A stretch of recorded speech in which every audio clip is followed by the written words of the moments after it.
Welcome back to the class. So in this class now we are solving questions on implicity functions. So now let's see how to solve this question. So solution.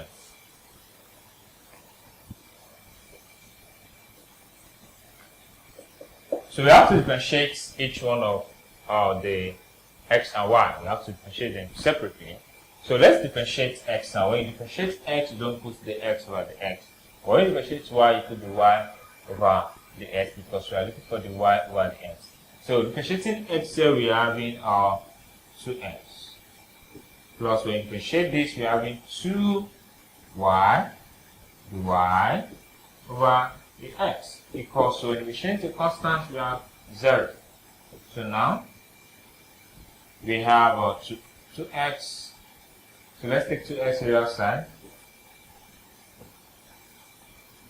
Let's take 2x to the other side. We have 2y, the y over the x equals to 0 minus 2x.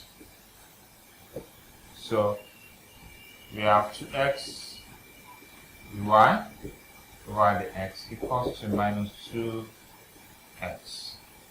Then divide through with what? 2y. So divide through with 2y. Divide both sides. Both sides. With what? With 2y. So I have 2y, the y over the x over 2y equals to minus 2x over what? 2y. So this would cancel this.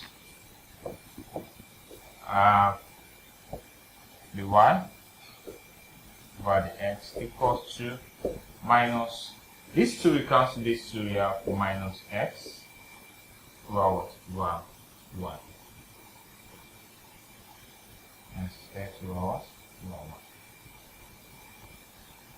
So that is the derivatives of the implicity functions of x squared plus y squared. So we have that equals to the y over the x equals to minus x over what? Over 1. Thanks for watching this video. In the next class, we'll be solving more questions on implicity functions. So see you next class.